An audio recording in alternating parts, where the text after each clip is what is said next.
Баршаңызға сәлем бердік. Амансыздар ма? Бүгін менің екінші анамның туылған күні. 69 жасқа толып отыр. Сіздермен бірге сол туған күнге дайындалайық. Кеттік. Ең бірінші самса, себебі мереке күніне дейін қатырып қою керек. Менің үйімде фабрика па самса ашылған сияқты болды ғой. Өзіме біреу арнайы тапсырыс бергенде мол нан жасаппын самсаны. Самса дайын, тоңазытқышқа жібердік. Ертең көп уақытым кетпейді, духовкаға салып алсам, болғаны самсам дайын. Самса жасау қолды байлайтын жұмыс болғандықтан ертең точно үлгермейтін едім, сондықтан бүгін жасағаным өте дұрыс болды. Ерекше сыйлыққа көшейік. Ақшадан гүл. Бұрын TikTok'ты көріп, қалай істейді екен деп ойланып жүргенмін. Енді міне мамамның туған күніне жасау бұйырған екен. Мамама арнайы сүйікті анашыма деген топер алдым осындай кондитерский дүкендерден. Сосын артындағы жасыл зат оазисті таппай біраз қиналдым қыздар. Бірақ нәтиже огонь болды ғой. Шынымды айтсам, өзім сыйлыққа қатты қызығып кеттім. Ал сіздерге менің сыйлығым ұнады ма? 1-ден 10-ға дейін бағасын жазыңыздар. Сонымен қатар мамама бергендегі реакциясын көргілеріңіз келсе, видеоны соңына дейін көріңіздер.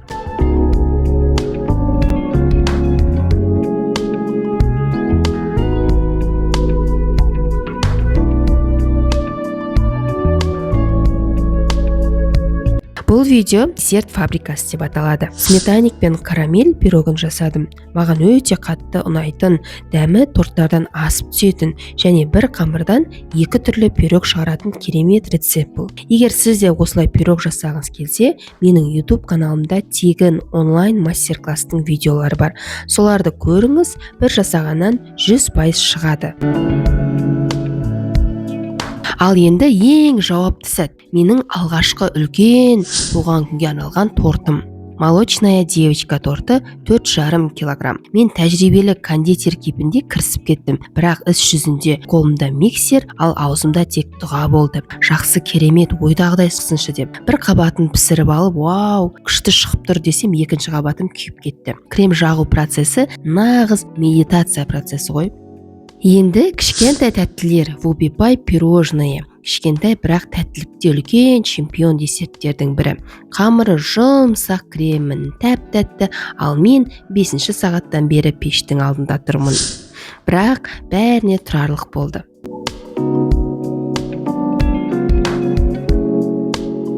Енді үлкен финал, тортты жинау.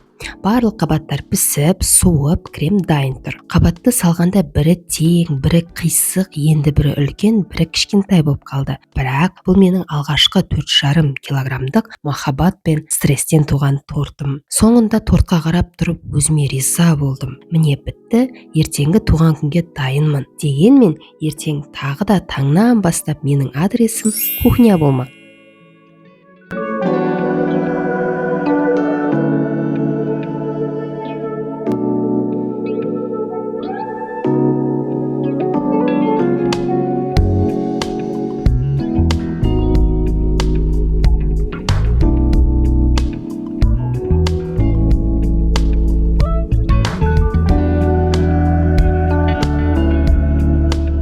Таңертең ерте тұрып алдым. Кешегі торттың иісі мұрнымнан, ал стресі жүрегімнен әлі кетпеген. Қалай шығады екен деп уайымдап. Все-таки алғашқы үлкен 4,5 килограммдық торт болғандықтан. Бірақ уақыт жоқ. Бүгін енемнің туылған күні. Дайындықтың екінші кезеңі басталды. Алдымен духовка бос кезде тауықтың голенін пешке салдым. Пеш жұмыс істеп жатыр, менің аузым да, мен де жұмыс істеп жатырмын. Қазір духовканы ашқанда иісі мұрныңа келгенде вау деп қойыңдаршы.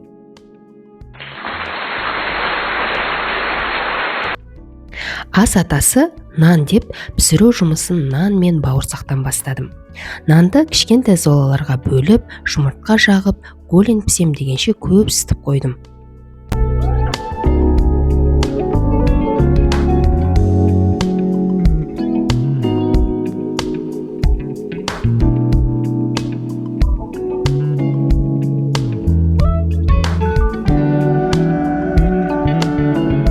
Мінекей менде осындай кішкентай алтыннан шықты. Бұл нандар маған молынан жетеді.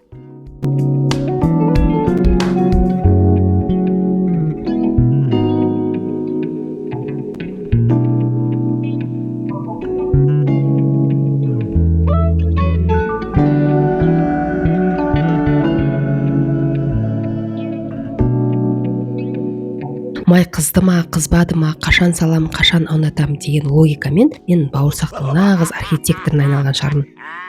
Ыстық бауырсақтың иісі ерекше ғой. Иісі керемет болып шығып тұр, жұмсақ болып пісті.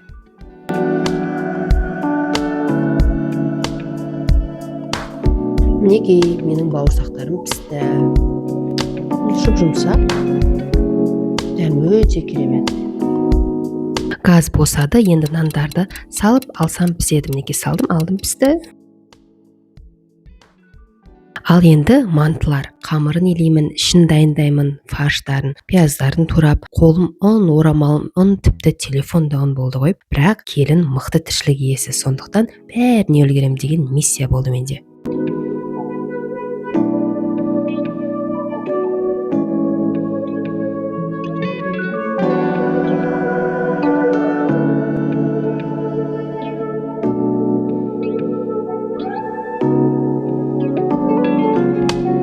Кеше қатырып қойған самсалар бүгін дастарханымызда звезда болады. Бүгінгі уақытым самсаға кетпеді, бірақ дастарханның төрінде күлімдеп самса тұр. Пешке салдым, 20 минутта все, самсам дайын. Қандай керемет. Замороженный самса негізі жасап тұрған дұрыс. Тем более қонақ келетін кезде уақытыңыз вообще тығыз болып кетеді ғой. Алтын түсті иісі керемет самсаларымыз дайын болады. Енді финал, тортты безендіру. Өзімді дизайнер сезіндім бар ғой. Бір жеріне крошка, бір жеріне крем, енді бір жеріне махаббат жағып әлекпін. Бітті, енді торт дайын. Қалай ойлайсыздар, торт мамама ұнайды ма? Кондитерский дүкеннен арнайы осындай жейтін қылып қағаз шығартып алдым. Және артылған кремдерімді осындай гүл, жүрек сияқты қылып жан-жақтарына жағып шықтым. Ең аяулы жанашыр, жаннатымсың анашым, шуақ шашып нұрын төккен қымбаттымсың бар асылдан, туған күніңізбен анашым деген жазудың болғанын қатты қаладым. Осы сөздермен сіздерге балдарыңыз, келіндеріңіз торт сыйлап торт жасаса сіздер қандай сезімде боласыздар? Оны да комментарияға жазыңыз.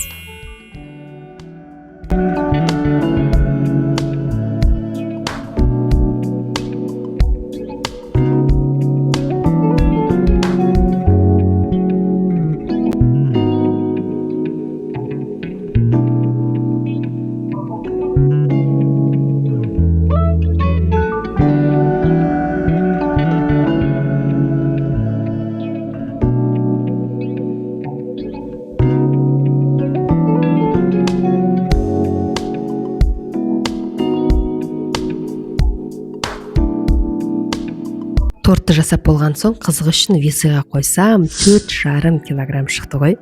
4 кило 579 грамм, 580 грамм. Подложкасын граммын алып тастаған кезде ровно 4,5 килограммдық торт. Осындай болып шықты менде. Кішкене қисықтықтары бар, бірақ өзім үшін бұл үлкен жетістік. Менің ең алғашқы үлкен тортым. Мінекей самсаларым да алтын түстес болып пісіп шықты. Иісі өте керемет, сап-сары болып әдемі болып пісті.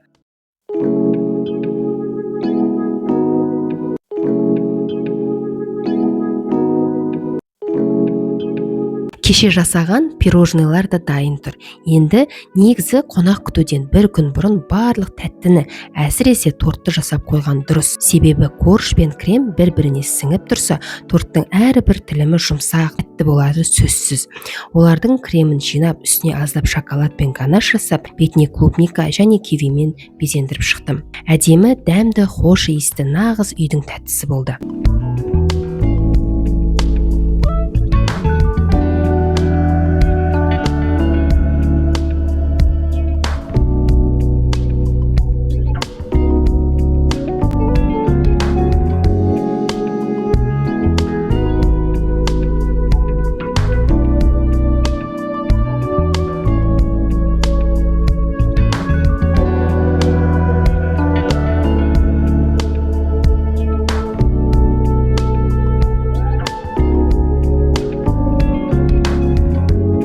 Енді соңғысы мантылар.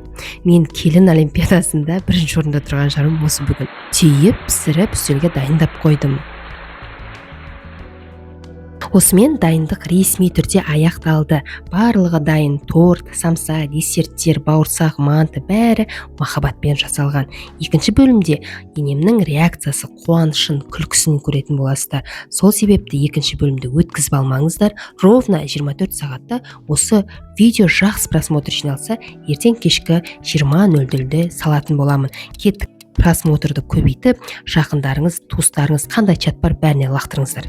Және ең бастысы, менің арнама тіркеліп, ютубтан Мадинадан рецепт деп жазыңыз, немесе лайк басып, комментария жазып, және ең бірінші колокольчикті басып қойсаңыз, мен салған рецепт видеоларды бірінші болып көретін боласыздар. Назарларыңызға рахмет. Сіздермен бірге болған Мадина. Екінші бөлімді асыға күтіңіздер.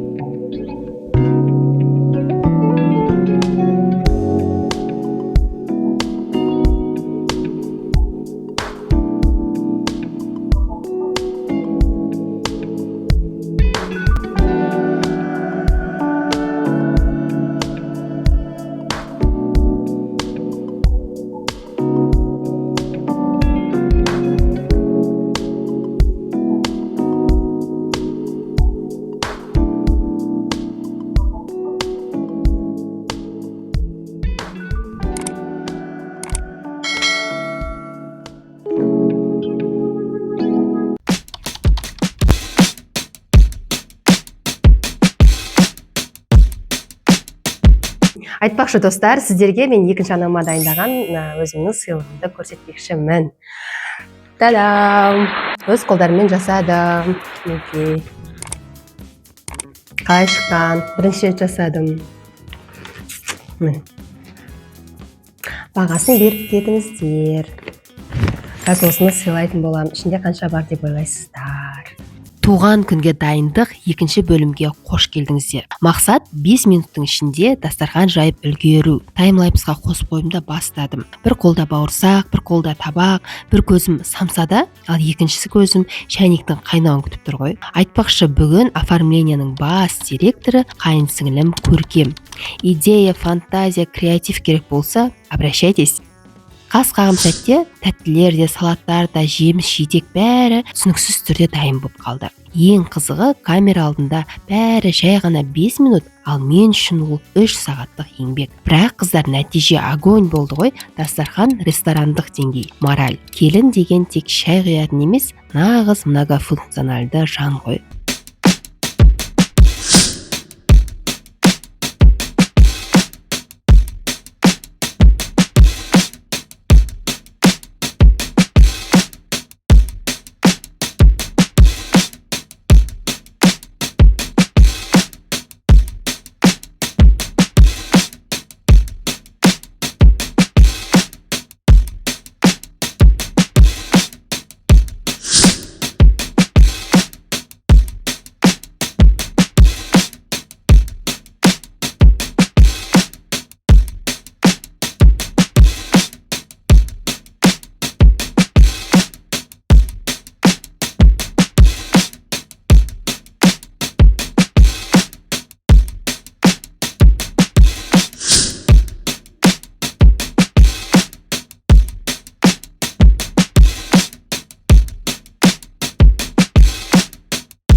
Бүгін мамама ерекше сыйлағым келді. Кәдімгі гүл емес, ақша букет. Гүл шоғын көргенде мамам мынау не деген әдемілік өзі деп күлді. Сосын қонақтарға көрсетіп мақтанып кетті ғой. Осындай сәттерде шынында барлық еңбегің ақталады ғой. Өйткені мамамның жүзіндегі қуаныш мен үшін ең үлкен алғыс. Ақша қымбат емес, сезім мен ықылас қымбат дегендей, бірақ ақша да жаман емес қой,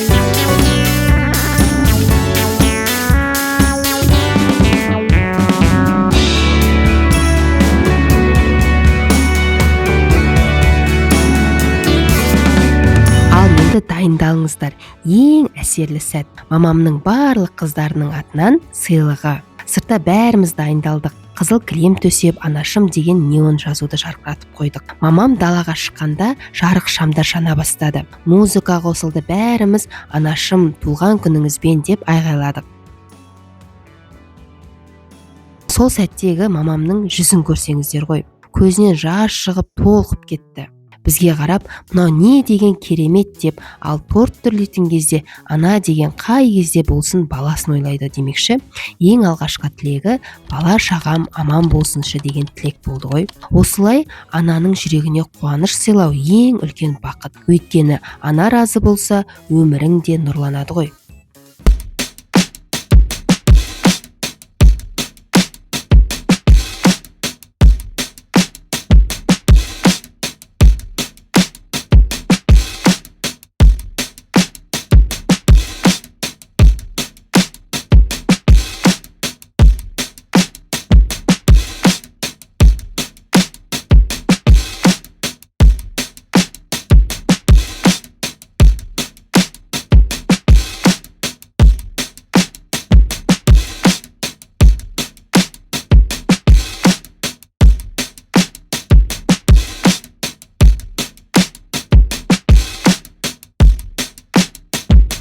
Бірлік бар жерде тірлік бар демекші. Дастарханды жинау деген бөлек сериал болды ғой. Біріміз ыдыс жуып, енді біріміз ыдысты шайып, ысты тасып, барлығымыз бір жағадан бас, бір жеңнен қол шығардық.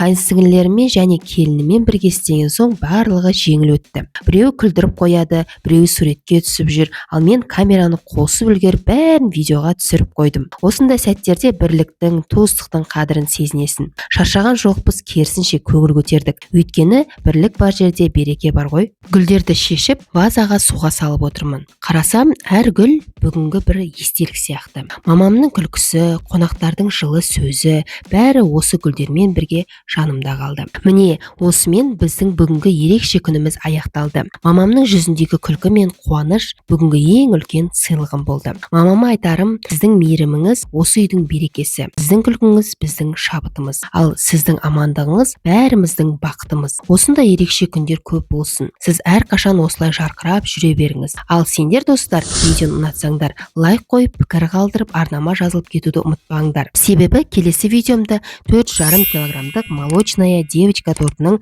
оригинал рецептін саламын. Сәлем достар, сіздермен бірге Мадина. Бүгін мен сіздерге ерекше сыйлық идеясын көрсетемін. Ақшамен жасалған букет. Осы букетті заказға жасатайын десем 5000 теңге дейді. Қарапайым материалдардан өз қолыммен жасағаным дұрыс дедім. Бұл сыйлықты туған күнге, тойға немесе жақындарыңызға ерекше тосынсый ретінде ұсынуға болады. Видео соңында мен бұл букетті алған мамамның шынайы эмоциясын да көрсетемін. Сондықтан арнама тіркеліп, видеоны соңына дейін көріңіз.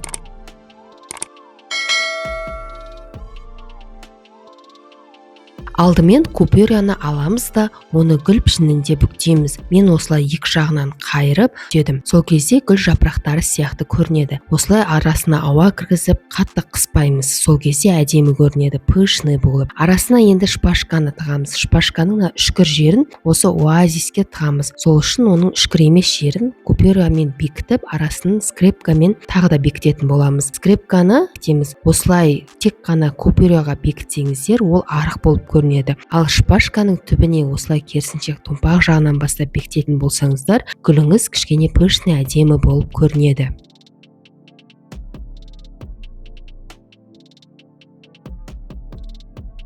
Ал енді осындай букеттерді жасауымыз үшін бізге қажет заттарды айтып кетейін. Ақша менде 500 теңгеліктерден 41 штук бар. Ал енді өздеріңіз есептей беріңіздер. Қайшы және скотч барлығы үйден табылатын қарапайым заттар. Сонымен қатар бізге керек болады скрепки. 100 штугын мен 80 теңгеге алдым. Пачка бұл жерде. Оазис, оны мен 500 теңгеге алдым. Жаңағы жасыл зат гүлді тығатын. Оны кез келген гүл сататын дүкендерден табасыздар. Шпажки 40 сантиметрден 45 штук бар. 760 теңгеге алдым. 3 қағаз гүл орауға. Өзіңіз қалаған түсте алсаңыз болады. Мен 200 теңгеден общий 600 теңгеге алдым. Сонда менде болған жалпы шығын 2070 теңге. Ал енді ойлай беріңіз, 5000 теңгеге біреуге тапсырысқа жасатқаннан гөрі 2070 теңге шығынмен өзіңіздің махаббатыңызды қосып, жақындарыңызға осындай керемет тосынсый жасағандарыңыз дұрыс.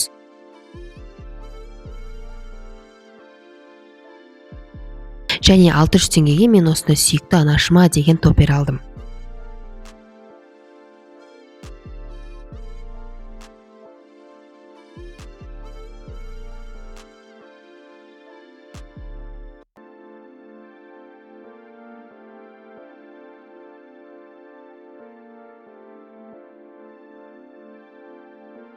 Мінекей болдық, енді біз букетімізді жинайтын боламыз. Бізге осы жаңағы оазис, осы жасыл заттың үстіне гүлдерімізді шпажкасымен бірге орналастыратын боламыз. Жаңағы үшкір жерін шпажканың оазиске қарап бекітеміз. Қыздар, ең антистресс алатын жер осы жер. Мына оазиске шпажканың кірген дауысы гірт деп өте керемет бар ғой. Осылай негізі букетті жинағаннан кейін ары қарай фантазияңызға байланысты. Лентамен гүл жасап арасына қосуларыңызға да болады, живой гүлді қосуларыңызға болады. Сонымен қатар әртүрлі купюрамен жасасаңыздар, доллар немесе көбірек 1000 теңге, 2000, 5000, 10000 теңгеліктермен жасасаңыздар, өте әдемі көрінеді букеттеріңіз.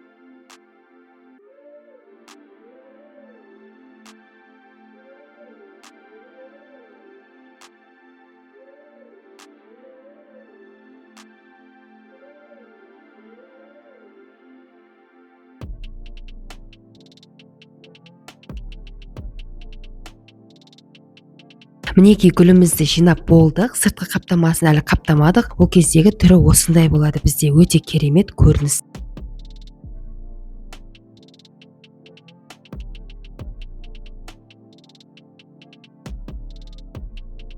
Ал енді сыртқы қаптамасына келетін болсақ, менде осылай 1 метрлік қағазды 4-ге бөліп, таш қылып, скрепканың жәрдемімен бекітіп шықтым.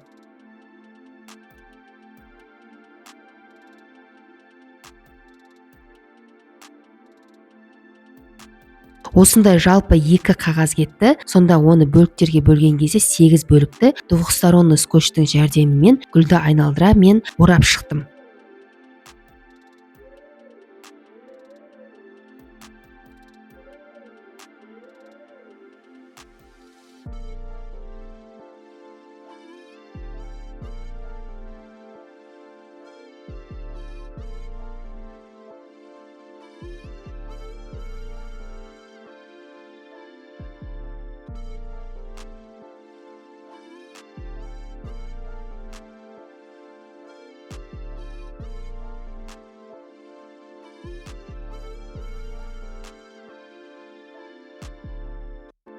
осындай астына да бір қағазды айналдыра байлап шықтым. Бір-біріне бірікпей тұрған жерлердің барлығын осылай степлердің жәрдемімен біріктіріп шығасыздар. Сонымен қатар өзіңізге қалаған түсте лентамен байласаңыздар, біздің сыйлығымыз дайын болады.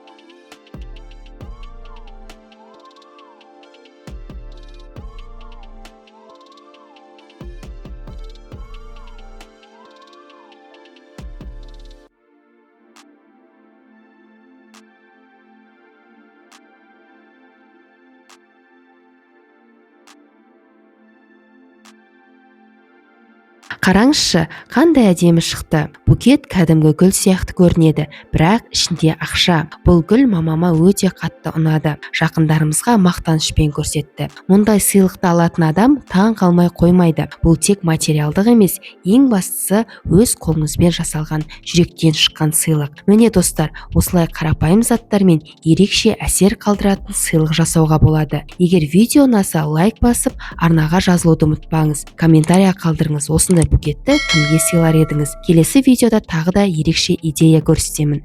Сіздермен бірге болған Мадина. Кездескенше. Баршаңызға сәлем, сіздермен бірге Мадина. Каналыма қош келдіңіздер. Бүгінгі видео лайфқа жақындарыңыз сыйлаған гүлді қалай ұзақ уақыт сақтауға болады, сол туралы айтатын боламын. Сыйлаған әдемі гүлдеріңіз ұзақ уақыт солмай тұрсын десеңіз, осы тәсілді міндетті түрде байқап көріңіз. Букеттің астына су құйып, 1 шай қасық қант салыңыз. Қант гүлге қорек береді, ал су ылғалын сақтайды. Күн сайын суды жаңартып отырыңыз. Сосын қант қосыңыз. Сонда гүлдеріңіз кемінде бірнеше күн, тіпті апталап, әдемілігін жоғалтпайды.